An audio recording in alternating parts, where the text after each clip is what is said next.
हाम्रो पृथ्वीमा सबैभन्दा सानो किरादेखि ठूला ठूला हिमाल र अग्ला अग्ला रुखहरूसम्म हरेक जीवित तथा निर्जीव वस्तुहरू एकअर्कासँग अनगिन्ती तरिकाले जोडिएको छ।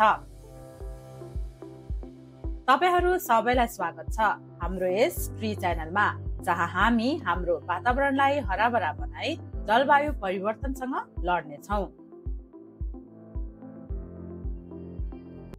एक पारिस्थितिक प्रणाली भनेको केवल एकअर्कासँग र तिनीहरूको वातावरण, हावा, पानी र माटोसँग अन्तर्क्रिया गर्ने जीवित र निर्जीव चीजहरूको समुदाय हो। यो एक सन्तुलित प्रणाली हो जहाँ प्रत्येक साना साना कुराहरूको पनि महत्त्व हुन्छ। प्रत्येक पारिस्थितिक प्रणालीमा मुख्य दुई तत्त्वहरू हुन्छन्, जैविक तत्त्वहरू र अजैविक तत्त्वहरू।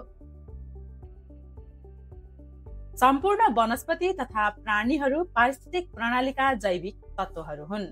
पारिस्थितिक प्रणालीका जैविक तत्त्वहरूलाई साधारणतया उत्पादक, उपभोक्ता र विच्छेदक गरी तीन प्रकारमा बाँडिएको छ, जहाँ बोट बिरुवा जस्ता आफैले खाना बनाउने वस्तुहरू उत्पादक हुन् भने खरायो, हरिण, मानिस जस्ता आफ्नो खाना आफैले निर्माण गर्न नसक्ने जीवहरू भने उपभोक्ताहरू हुन्।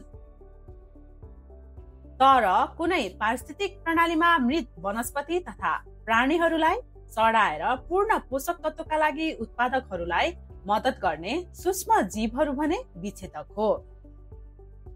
त्यसै गरी अर्को अजैविक तत्त्वहरू हुन्। प्रकृतिमा रहेका हावा, पानी, माटो जस्ता निर्जीव वस्तुहरूले पारिस्थितिक प्रणालीमा प्रभाव पारिरहेको हुन्छन्। अजैविक तत्त्वहरूमा प्रकाश, तापक्रम, आर्द्रता, हावा, पानी, माटो आदि पर्दछन्। यी दुवै एकअर्कामा निर्भर छन्।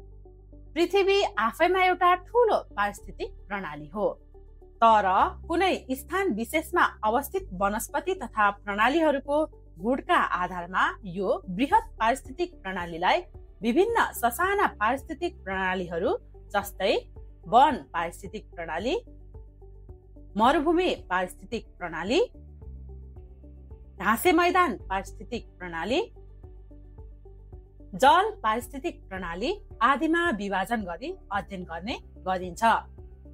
त्यसैले पारिस्थितिक प्रणाली सानोमा थोरै क्षेत्रफल ओगटेको पोखरी वा धानको खेतदेखि समुद्र, मरुभूमि वा जंगल समेत हुन सक्छन्। यी पारिस्थितिक प्रणालीहरूका विभिन्न एकाइहरू आफै आफैमा अलग भएर पनि एकअर्कामा निर्भर हुन्छन्। यसो हेर्दा सबै ठिकठाक जस्तै देखिन्छ, तर साँच्चै नै भन्नुपर्दा अब केही पनि सन्तुलित छैन। मानव गतिविधिहरू जस्तै वन फडानी, प्रदूषण, बढ्दो शहरीकरण र जलवायु परिवर्तनले प्राकृतिक सन्तुलन बिगारिरहेको छ। जब प्रणालीहरूको एक भाग बिग्रिन्छ, त्यसले सम्पूर्ण पारिस्थितिक प्रणालीले दुःख पाउँछ। अत्याधिक हरितगृह ग्यासको कारणले हुने जलवायु परिवर्तनले हाम्रो ग्रहलाई तातो बनाइरहेको छ र प्रत्येक पारिस्थितिक प्रणालीलाई असर गरिरहेको छ। विश्वभर मानिसहरू पारिस्थितिक प्रणाली पुनर्स्थापित गर्न काम गरिरहेका छन्। रुख रोप्ने, वन्यजन्तुहरूको संरक्षण गर्ने, नदीहरू सफा गर्ने र फोहोरहरू हटाउने जस्ता कार्यहरू गरिरहेका छन्। जब हामी प्रकृतिको ख्याल राख्छौँ, यसले हाम्रो ख्याल राख्छ।